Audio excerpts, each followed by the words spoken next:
Price the lord. ದೇವರ ನಾಮಕ್ಕೆ ಮಹಿಮೆಯಾಗಲಿ. ನಿಮ್ಮೆಲ್ಲರನ್ನ ದೇವರು ಧಾರಾಳವಾಗಿ ಅನುಗ್ರಹಿಸಲಿ. 8ನೇ ತಿಂಗಳಿನ ಮೊದಲನೆಯ ದಿನದಲ್ಲಿ ದೇವರ ಮಹಿಮೆಯೊಂದಿಗೆ ದೇವರ ವಾಗ್ದಾನವನ್ನು ತೆಗೆದುಕೊಂಡು ನಿಮ್ಮ ಮಧ್ಯದಲ್ಲಿ ಬರುವಂತೆ ಕರ್ತನು ಮಾಡಿದಂಥ ಈ ಒಳ್ಳೆಯ ಅವಕಾಶಕ್ಕಾಗಿ, ಈ ಒಂದು ದಿನಕ್ಕಾಗಿ ದೇವರಿಗೆ ಸ್ತೋತ್ರ. ದೇವರ ವಚನ ಹೇಳ್ತದೆ, ಈ ದಿನವು ಯೆಹೋವನು ನೇಮಿಸಿರುವಂಥ ನೂತನ ದಿನ ಎಂಬುದಾಗಿ ಹೇಳಿ. ಈ ನೂತನ ದಿನದಲ್ಲಿ ನಿಮ್ಮ ಸಮ್ಮುಖಕ್ಕೆ ಬರಲಿಕ್ಕೆ ಕರ್ತನು ಮಾಡಿದ ಕೃಪೆಗಾಗಿ ಸ್ತೋತ್ರ. ಕಳೆದ ತಿಂಗಳೆಲ್ಲ ದೇವರು ನಮ್ಮನ್ನು ಕಾದು ಕಣ್ಮರಿಟ್ಟು ಕಾಪಾಡಿ ಆರೋಗ್ಯ, ಬಲ, ಶಕ್ತಿ, ಆಯುಷು ಎಲ್ಲ ವಿಷಯಗಳಲ್ಲಿ ಸಂಗಡ ಇದ್ದು ನಡೆಸಿಕೊಂಡು ಬಂದ ದೇವರಿಗೆ ಸ್ತೋತ್ರ. ಕಳೆದ ತಿಂಗಳು ಅದ್ಭುತವಾಗಿ ನಮ್ಮನ್ನೆಲ್ಲ ನಡೆಸ್ಕೊಟ್ರಲ್ವ, ದೇವರಿಗೆ ಮಹಿಮೆ ಆಗಲಿ.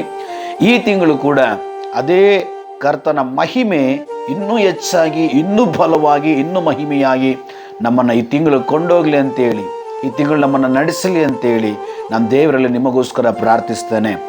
ಕರ್ತನು ಈ ತಿಂಗಳಿಗೆ ಕೊಟ್ಟಿರುವಂತಹ, ಈ 8ನೇ ತಿಂಗಳಿಗೆ ಮೊದಲನೇ ದಿನದಲ್ಲಿ ಕೊಟ್ಟಿರುವಂತಹ ಆತನ ಆಲೋಚನೆಯನ್ನು ನಾನು ತೆಗೆದುಕೊಳ್ಳೋಣ.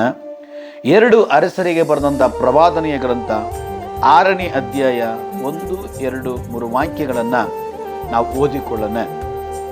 ಒಂದು ಸಾರಿ ಪ್ರವಾದಿ ಮಂಡಳಿಯವರು ಎಲೀಷನಿಗೆ, ನಾವು ನಿನ್ನ ಜೊತೆಯಲ್ಲಿ ವಾಸಿಸುತ್ತಿರುವಂಥ ಈ ಸ್ಥಳವು ಬಲು ಇಕ್ಕಟ್ಟಾಗಿದೆ. ಆದುದರಿಂದ ನಾವು ಯೋರ್ದಾನಿಗೆ ಹೋಗಿ ಅಲ್ಲಿ ಪ್ರತಿಯೊಬ್ಬನು ಒಂದೊಂದು ತೊಳೆಯನ್ನು ಕಳೆದುಕೊಂಡು ಬಂದು ನಮಗೋಸ್ಕರ ಒಂದು ಮನೆಯನ್ನು ಮಾಡಿಕೊಳ್ಳೋಣ ಅಂದರು. ಆತನು ಅವರಿಗೆ ಹೋಗಬಹುದು ಎಂದು ಹೇಳಲು ಅವರಲ್ಲೊಬ್ಬನು, ದಯವಿಟ್ಟು ನೀನು ನಮ್ಮ ಸೇವಕರಾದ ನಮ್ಮ ಜೊತೆಯಲ್ಲಿ ಬರಬೇಕು ಎಂದು ಬೇಡಿಕೊಂಡನು. ಹಲ್ಲೆಲೂಯಾ. ಇಲ್ಲಿ ನಾವು ನೋಡ್ತೇವೆ, ಪ್ರವಾದಿಯ ಮಂಡಳಿ, ಸೇವಕರ ಮಂಡಳಿ, ಅಭಿಷಕ್ತರ ಮಂಡಳಿ, ದೇವರ ಸೇವೆ ಮಾಡುವಂಥವರ ಮಂಡಳಿ. ಈ ಮಂಡಳಿ ಏನಾಗ್ತಾ ಇದೆ ಅಂದರೆ ದಿನೇ ದಿನೇ ಬೆಳೆದುಕೊಂಡು ಹೋಗ್ತಾ ಇದ್ದಾರೆ. ಅಲ್ಲಿ 2 ನಾವು ನೋಡ್ಲಿಕ್ಕೆ ಸಾಧ್ಯ. ಅಲ್ಲೊಂದು ಬೆಳವಣಿಗೆ, ಎರಡನೇದಾಗಿ ಅಲ್ಲಿ ಇಕ್ಕಟ್ಟು. Price the lord. ಯಾವಾಗ ಇಕ್ಕಟ್ಟಾಗುತ್ತೆ ಅಂತೇಳಿ ನಾವು ನೆನೆಸ್ತೇವೋ ಅವಾಗ ತಿಳ್ಕೊಳ್ಬೇಕು, ನೀವು ಬೆಳೀತಾ ಇದ್ದೀರಾ ಅಂತೇಳಿ. ಹಲ್ಲೆಲೂಯಾ. ಎಲ್ಲಿ ಬೆಳವಣಿಗೆ ಇರ್ತದೋ ಅಲ್ಲಿ ಇಕ್ಕಟ್ಟಿರ್ತದೆ. ದೇವರ ಮಕ್ಕಳೇ, ಈ ತಿಂಗಳು 8ನೇ ತಿಂಗಳಲ್ಲಿ ದೇವರು ಮಾತಾಡ್ತಾ ಇದ್ದಾರೆ. ಒಂದನೇದಾಗಿ ಬೆಳವಣಿಗೆ ಎಲ್ಲಿ ಆಗ್ತದೋ ಅಲ್ಲಿ ಇಕ್ಕಟ್ಟಿರ್ತದೆ, ಹೋರಾಟಗಳಿರ್ತದೆ, ಸಮಸ್ಯೆಗಳಿರ್ತದೆ, ತಡೆಗಳಿರ್ತದೆ, ನಿಂದನೆಗಳಿರ್ತದೆ, ಹೋರಾಟಗಳಿರ್ತದೆ. ಇಕ್ಕಟ್ಟಲ್ಲಿ ತಿಳ್ಕೊಳ್ಬೇಕು ಬೆಳವಣಿಗೆ ಆಗ್ತಾ ಇದೆ ಅಂತೇಳಿ. ಯಾರಿಗೆ ಇಕ್ಕಟ್ಟುಗಳಿಲ್ವೋ, ಹೋರಾಟಗಳಿಲ್ವೋ, ಸಮಸ್ಯೆಗಳಿಲ್ವೋ, ಇದ್ದ ಹಾಗೆ ಇದ್ದಾರೋ ತಿಳ್ಕೊಳ್ಬೇಕು, ಅವರುಗಳಲ್ಲಿ ಒಂದು ದೊಡ್ಡ ಬೆಳವಣಿಗೆ ಇಲ್ಲ, ಸಮೃದ್ಧಿ ಇಲ್ಲ, ಅಭಿವೃದ್ಧಿ ಇಲ್ಲ, ಇದ್ದ ಹಾಗೆ ಇದ್ದಾರೆ ಎಂಬುದಾಗಿ ನೆನೆಸ್ಕೊಳ್ಳಬಹುದು.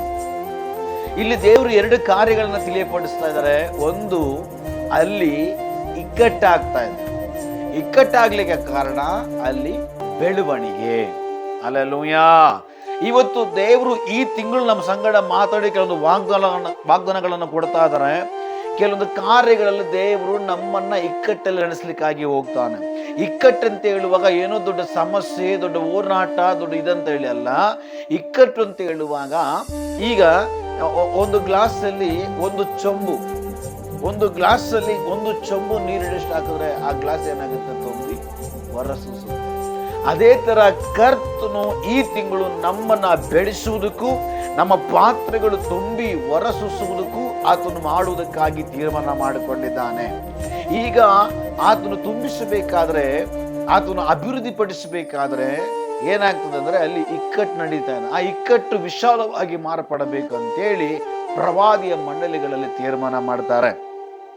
ದೇವರ ಮಕ್ಕಳೇ, ಒಂದನೇದಾಗಿ ದೇವರು ಹೇಳ್ತಾರೆ, ಈ ತಿಂಗಳು ನಿಮ್ಮ ಜೀವನದಲ್ಲಿ, ನಿಮ್ಮ ಬದುಕಲ್ಲಿ, ನಿಮ್ಮ ಬಾಳಲ್ಲಿ ಇರುವಂಥ ಎಲ್ಲ ಇಕ್ಕಟ್ಟುಗಳನ್ನು ನಾನು ನೀಗಿಸ್ತೇನೆ, ಇಕ್ಕಟ್ಟುಗಳನ್ನ ನಾನು ತೆಗೆದಾಕ್ತೀನಿ.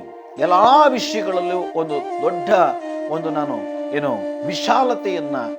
ವಿಶಾಲತೆಯನ್ನು ಕೊಂಡು ಬಂದು ಆ ವಿಶಾಲತೆಯಲ್ಲಿ ನಾನು ನಿಮ್ಮನ್ನು ನಡೆಸಲಿಕ್ಕೆ ಇಷ್ಟಪಡ್ತೀನಿ. ಕಾರಣ, ನಾನು ಯಾಕೆ ನಿಮ್ಮನ್ನು ವಿಶಾಲತೆಯಲ್ಲಿ ಇಡ್ತೀನಿ ಅಂದರೆ, ನಾನು ಯಾಕೆ ನಿಮ್ಮನ್ನು ವಿಶಾಲತೆಯಲ್ಲಿ ನಡೆಸ್ತೀನಿ ಅಂದರೆ, ನನ್ನ ಉದ್ದೇಶ ನಿಮ್ಮ ಮೇಲೆ ದೊಡ್ಡದಾಗಿದೆ, ನನ್ನ ಪದ್ಧತಿ ನಿಮ್ಮ ಮೇಲೆ ದೊಡ್ಡದಾಗಿದೆ, ನನ್ನ ತೀರ್ಮಾನ ನಿಮ್ಮ ಮೇಲೆ ದೊಡ್ಡದಾಗಿದೆ, ನನ್ನ ಉದ್ದೇಶ ನಿಮ್ಮ ಮೇಲೆ ದೊಡ್ಡದಾಗಿದೆ. ಆದ ಕಾರಣ ತುಂಬ ಇಕ್ಕಟ್ಟುಗಳು ಬರ್ತವೆ, ಆ ಇಕ್ಕಟ್ಟು ಬರ್ಲಿಕ್ಕೆ ಕಾರಣ ಏನಪ್ಪಾ ಅಂದ್ರೆ, ನಾನು ನಿಮ್ಮನ್ನ ಬೆಳೆಸುವನಾಗಿರ್ತೇನೆ, ಸಮೃದ್ಧಿಗೊಳಿಸುವನಾಗಿರ್ತೇನೆ, ಬೆಳವಣಿಗೆಯನ್ನು ಉಂಟು ಮಾಡೋದಾಗಿರ್ತೇನೆ. ಒಂದು ಇರೋ ಜಾಗದಲ್ಲಿ ಇರೋದಾದ್ರೆ ಆ ಜಾಗ ನಮಗೆ ಸಾಲಲ್ಲ. ಬೆಳವಣಿಗೆಯಲ್ಲಿ ಜಾಗ ದೊಡ್ಡದಾಗ್ತಾ ಹೋಗ್ತಾ ಇರಬೇಕು. ಹಾಗೆ ಕೆಲವೊಂದು ಕಾರ್ಯಗಳನ್ನ ನಮ್ಮ ಜೀವಿತದಲ್ಲಿ ದೇವರು ವಿಸ್ತಾರಗೊಳಿಸುವುದಕ್ಕಾಗಿ ಹೋಗ್ತಾ ಇದ್ದಾನೆ. ನನ್ನ ನಿನ್ನ ಜೀವಿತವನ್ನ, ನನ್ನ ನಿನ್ನ ಬದುಕನ್ನ ಅದನ್ನು ವಿಸ್ತಾರಗೊಳಿಸುವುದಕ್ಕಾಗಿ ಹೋಗ್ತಾ ಇದ್ದಾನೆ.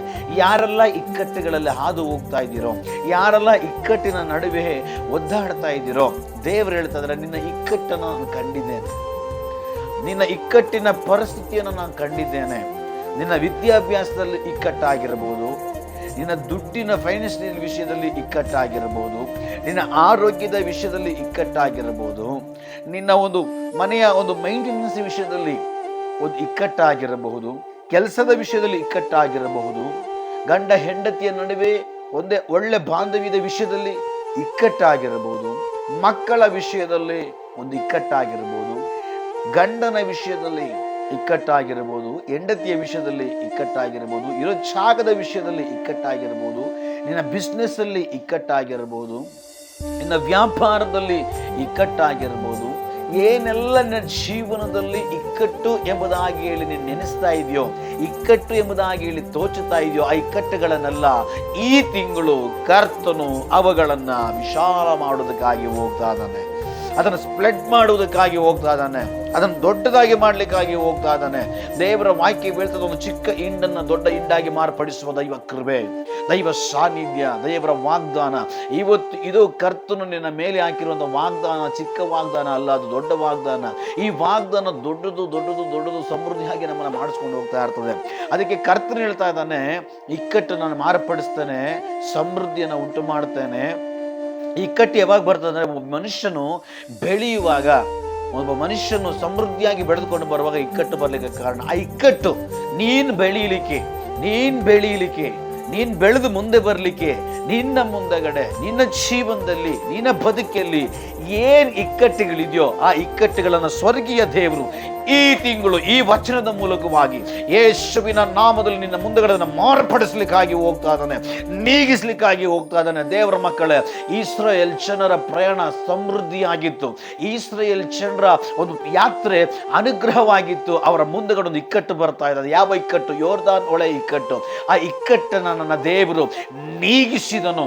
ಇಕ್ಕಟ್ಟನ್ನು ನೀಗಿಸಿ ವಿಶಾಲವಾದ ದಾರಿಯನ್ನು ಸಿದ್ಧ ಮಾಡಿ ಕೊಡುವಾಗ, ವಿಶಾಲತೆಯ ದಾರಿಯನ್ನು ತೆರೆದುಕೊಡುವಾಗ, ಆ ವಿಶಾಲತೆಯಲ್ಲಿ ಅವರು ನಡೆದು ಅವರ ಗುರಿಯನ್ನು ಮುಟ್ಟಿದ್ರು, ಅವರ ದರ್ಶನವನ್ನು ಮುಟ್ಟಿದ್ರು, ಅವರ ಮಾರ್ಗವನ್ನು ಮುಟ್ಟಿದ್ರು, ಅವರ ಉದ್ದೇಶವನ್ನು ಮುಟ್ಟಿದ್ರು. ಇವತ್ತು ನಿನ್ನ ಮಾರ್ಗಕ್ಕೂ, ನಿನ್ನ ಉದ್ದೇಶಕ್ಕೂ, ನಿನ್ನ ಆಲೋಚನೆಗೂ, ನಿನ್ನ ಸಮೃದ್ಧಿಗೂ, ನಿನ್ನ ಆಶೀರ್ವಾದಕ್ಕೂ ಏನೆಲ್ಲ ಇಕ್ಕಟ್ಟಿದೆಯೋ ಈ ತಿಂಗಳಲ್ಲಿ ಆ ಇಕ್ಕಟ್ಟು ಯೇಸುವಿನ ನಾಮದಲ್ಲಿ ಮಾರ್ಪಡಲಿ. ಎಲ್ಲ ಇಕ್ಕಟ್ಟು ಮಾರ್ಪಡಲಿ.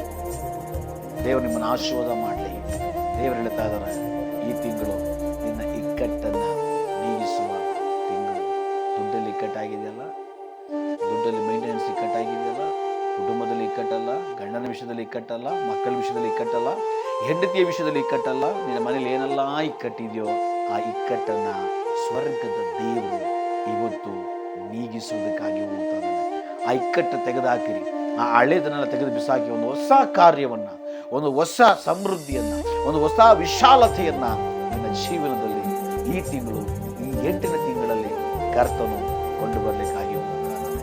ಈ ಆಶೀರ್ವಾದ ವಾಗ್ದಾನಕ್ಕಾಗಿ ನಾವೆಲ್ಲರ ಕಣ್ಣುಗಳ ಮುಚ್ಚಿನ ಪ್ರಾರ್ಥನೆ ಮಾಡೋಣ.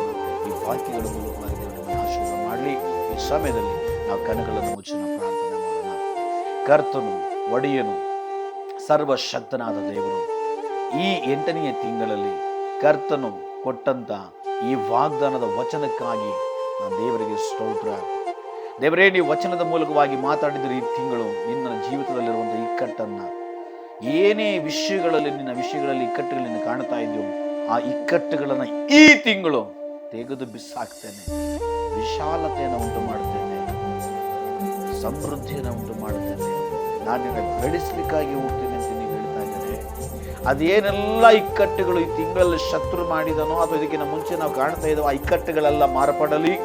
ಶತ್ರು ಮಾಡಿರುವಂಥ ಪ್ಲಾನ್ ಇಕ್ಕಟ್ಟೆಲ್ಲ ನೀಗಲ್ಪಡಲಿ. ಸಮೃದ್ಧಿ ಉಂಟಾಗಲಿ, ವಿಶಾಲತೆ ಉಂಟಾಗಲಿ ಎಲ್ಲ ವಿಷಯಗಳಲ್ಲಿ. ಈ ಮಕ್ಕಳನ್ನ ಅನುಗ್ರಹಿಸಿ ಪ್ರಾರ್ಥಿಸ್ತೇನೆ.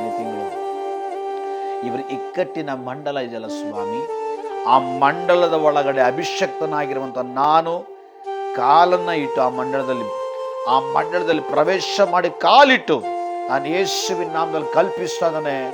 ಆ ಇಕ್ಕಟ್ಟಿನ ಮಂಡಲಕ್ಕೆ ಇಕ್ಕಟ್ಟೆಲ್ಲ ನೀಗಲ್ಪಡಲಿ,